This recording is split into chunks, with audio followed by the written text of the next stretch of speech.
Is the future of a star player with the Toronto Maple Leafs on the line? Don Cherry's recent comments have stirred the pot, raising eyebrows about a potential contract that could shake up the team. What happens if this standout fails to deliver? In the playoffs, with whispers of a hefty price tag looming, should the Leafs take the gamble? As fans, we know how crucial every decision is right now. This could change everything. Make sure to subscribe and hit that like button so you don't miss any updates on the latest twists and turns in the Maple Leafs saga. Don Cherry has sounded the alarm on Mitch Marner's future with the Toronto Maple Leafs. And as a passionate fan, I can't help but feel the weight of his words. On his podcast, Cherry raised a critical point about Marner's contract situation, suggesting that if he doesn't deliver in the playoffs, the team might be better off not committing to a big deal for him.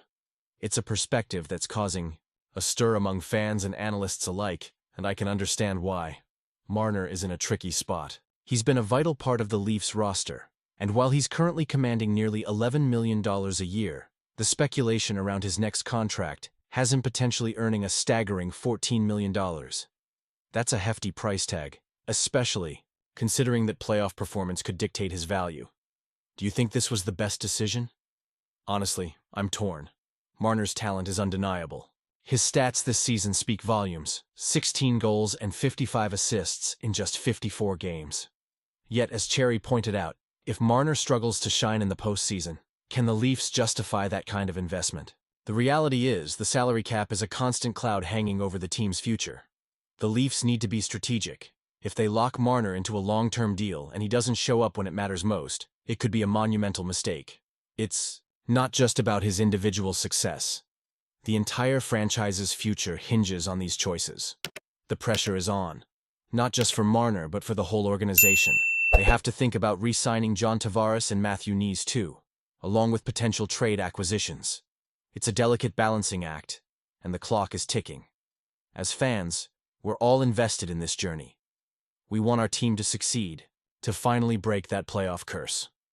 If Marner can elevate his game when it counts, it could ease the burden on the management's decision-making. But if he falters, it raises the question, should the Leafs take a risk on someone who hasn't consistently delivered in the most critical moments? This situation could lead to yet another drastic change in the roster if things don't pan out. So, what's the right path for Toronto? I want to hear from you. What do you think about Cherry's take? Should the Leafs take the plunge and re-sign Marner for big bucks, or should they tread cautiously? And you, what do you think? I want to hear your opinions down below. William Nylander's point production has been a hot topic among Toronto Maple Leafs fans this season. Despite playing at an elite level, his points aren't reflecting that performance, leaving many of us scratching our heads. His goal scoring has actually seen an uptick, yet his assist numbers have dipped. It's perplexing when you watch him play. He looks dynamic and engaged, creating chances and making plays. So, what's really going on here?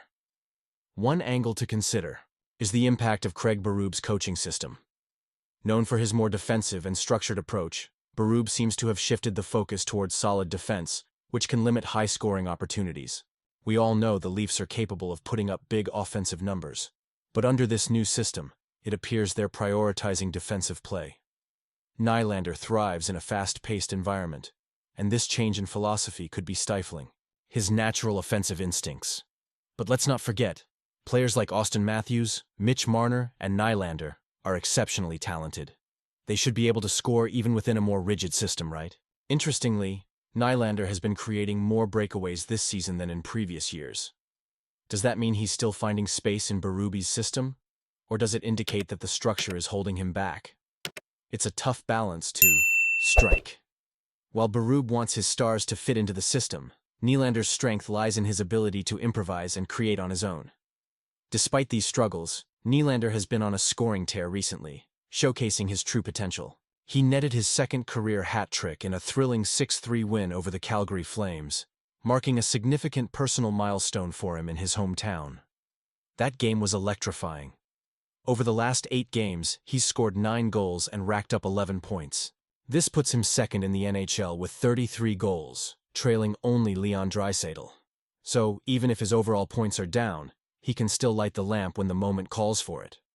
Now, if you're thinking about his chances of hitting that coveted 100-point mark this season, it's looking less likely.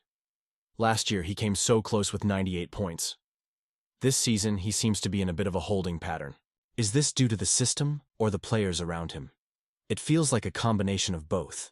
The Leafs are trying to balance a structured approach while allowing their stars to shine, but that push and pull might be impacting Nylander's output. He'll keep doing what he does best, and I have faith that the points will start flowing again. But will he reach that century mark? I'm skeptical. It doesn't mean he's slowing down. In fact, the opposite is true. So, what do you think? Was this the right path for the Leafs? Honestly, I'm torn. I want to hear your thoughts on Nylander's situation in the comments below. And you, what do you think? Join the debate and share your expectations. Don't forget to like, share, and subscribe to stay updated on all things Maple Leafs. Activate that notification bell to get all the latest updates.